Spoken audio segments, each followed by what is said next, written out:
मैं डॉक्टर योगेश प्रहलाद शिंदे। मैं नागपुर शहर में न्यूरोसर्जन के तहत काम कर रहा हूँ पिछले 10 सालों से। और मैं यहाँ गेटवेल हॉस्पिटल और Reliable Brain and Spine Care Sushrut Hospital से जुड़ा हुआ हूँ। और नागपुर के विभिन्न अस्पतालों में मैं अपनी सेवाएं प्रदान करता हूँ। वहाँ अगर किसी मरीज को मेरी ज़रूरत हो तो मैं वहाँ जाकर उनका इलाज करता हूँ। हमारे पास में ज़्यादातर मरीज सिर की चोट लगने से जो दिक्कतें आती है उसके लिए हमारे पास आते हैं। सिर दर्द कई प्रकार के होते हैं, सिर दर्द लेकर भी आते हैं हमारे पास में, जिसमें migraine, cluster headache, tension headache, ये सारे विविध उनके प्रकार होते हैं। मिर्गी वाले मरीज भी हमारे पास आते हैं और ब्रेन ट्यूमर के मरीज भी हमारे पास आते हैं। इसके अलावा कमर का दर्द, गर्दन दर्द, लकवा, पैरालिसिस, आँखों की समस्या, याददाश्त की समस्या से भी पीड़ित मरीज हमारे पास में ओपीडी में आते हैं। ब्रेन ट्यूमर के मरीज कई समस्या लेकर सामने आते हैं, जिसमें कभी कभी मरीजों को सिर्फ सिर में दर्द रहता है। सिर दर्द के साथ में कुछ मरीजों को उल्टी होना या जी मचलाना साथ में रहता है। कई मरीजों को आंखों की समस्या भी आती है, उन्हें देखने में दिक्कत होती है या फिर उन्हें सुनने की समस्या होती है। ब्रेन ट्यूमर के मरीज कई बार मिर्गी का लक्षण भी लेकर सामने आते हैं। ब्रेन ट्यूमर के कई प्रकार है। एक ब्रेन ट्यूमर जो ब्रेन के सब्सटेंस में मतलब मस्तिष्क के अंदर तक होता है उसको ग्लायोमा कहते हैं। और वो ग्लायोमा के 4 प्रकार होते हैं, grade 1, grade 2, grade 3, grade 4। Grade 1 वाले मरीज और ग्रेड 2 वाले मरीज अगर सही समय पर उनको इलाज मिल जाता है तो उनकी आयु नॉर्मल इंसान के जितनी रहती है और उनका जो दिनचर्या है वो नॉर्मल ही रहता है। लेकिन अगर वही ग्रेड 3 या ग्रेड 4 रहता है तो उन मरीजों की आयु कम रहती है। साथ में उनको सर्जरी के बाद में रेडियोथेरेपी की भी ज़रूरत पड़ती है। दूसरे प्रकार के जो ब्रेन ट्यूमर्स है जो बिनाइन होते हैं उनमें मेनिंजियोमा है, जिसमें सही समय पर सर्जरी करने के बाद में मरीज पूरी तरह से ठीक हो जाता है और वो पूरी तरह से अपनी जीवन शैली व्यतीत कर सकता है। इस बात में हम लोगों को अभी भी भारत देश में प्रगति होनी बाकी है।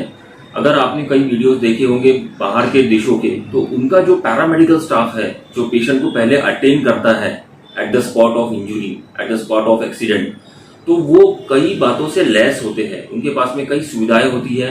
उनके पास में वो स्ट्रेचर्स होते हैं जहाँ पर मरीज को ठीक से रखा जाए, क्योंकि हेड इंजरी वाले मरीजों को गर्दन की इंजरी भी रह सकती है और गर्दन की इंजरी रहने पर पेशेंट को अगर सही ढंग से हैंडल नहीं किया जाए तो गर्दन की चोट बढ़कर दोनों हाथ पैरों को पैरालिसिस कर देती है। तो सबसे पहले है कि हमारा जो पैरामेडिकल स्टाफ है जो पेशेंट को सबसे पहले अटेंड करता है, उन लोगों की ट्रेनिंग बहुत ज़रूरी है और वो सुविधाएं उन्हें उपलब्ध करा के देना ये भी बहुत ज़रूरी है।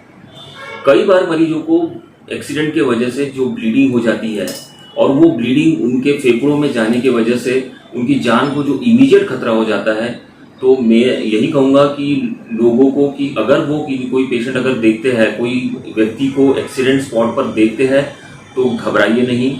उसके लिए कई नियम बने हुए हैं। आपको कोई तकलीफ नहीं होती है, आप उन्हें फर्स्ट एड दे सकते हैं, उन्हें सही पोजीशन दे सकते हैं ताकि मुंह में जो खून है वो फेफड़ों में ना जाए, और आप उनकी एम्बुलेंस बुलाकर उनकी मदद कर सकते हैं। उस पेशेंट को आज भी मैं याद करता हूँ। वो पेशेंट एक गरीब मजदूर था और वो एक कुएं में गिर गया काम करते हुए, और एक लंबी लोहे की सलाख उसके मस्तिष्क के आर पार थी। मतलब एक हिस्सा यहाँ था और दूसरा हिस्सा यहाँ से बाहर निकला हुआ था। जब वो पेशेंट मेरे पास में आया इमरजेंसी में, तब मुझे लगा कि इतनी भयंकर चोट है, क्या मैं इस मरीज को बचा पाऊंगा। लेकिन मैंने उसके ऊपर सर्जरी की और वो मरीज चलते हुए घर गया है। उस मरीज की वो मरीज अभी भी मेरे पास ओपीडी में दिखाने आता है, तो मुझे बड़ी खुशी होती है कि मेरी मेहनत रंग लाई और मैं इस मरीज की जान बचा पाया। म्यूकोरमाइकोसिस ये हमारे साइनसेस में चालू होता है, लेकिन हमारा जो ब्रेन का कैविटी है, स्कल है, उसमें नाक का रास्ता और आँख ये ब्रेन से जुड़े हुए हैं। तो इस वजह से वहाँ से वो म्यूकोरमाइकोसिस इन्फेक्शन ब्रेन में फैलता है और ऐसे मरीजों को म्यूकोरमाइकोसिस निकालने के लिए सर्जरी की भी ज़रूरत पड़ती है, और कई मरीजों को सर्जरी करके हम लोगों ने बचाया है इस सेकेंड वेव में म्यूकोरमाइकोसिस पीड़ित मरीजों को। इससे कैसे बचा जाए, तो जो पेशेंट्स कोरोना से ग्रस्त थे और उन्हें जो स्टीरॉइड्स दिए गए और जो ऑक्सीजन दिया गया वो मुख्य कारण माना गया। तो इसमें बचने के लिए एक ही है कि मरीज को कोरोना से बचने के बाद भी उसे अपने शुगर्स पर कंट्रोल रखना चाहिए और सही समय पर डॉक्टर की सलाह लेनी चाहिए। इस वर्ल्ड ब्रेन डे पर मैं सारे देशवासियों से बस एक ही प्रार्थना करना चाहूँगा कि जो 2 व्हीलर ड्राइवर्स हैं वो हेलमेट पहने, जो 4 व्हीलर ड्राइवर्स हैं वो सीट बेल्ट पहने, ताकि आप अपना मस्तिष्क सुरक्षित रख सकें और देश और अपने परिवार के लिए उसका सहयोग दे सकें।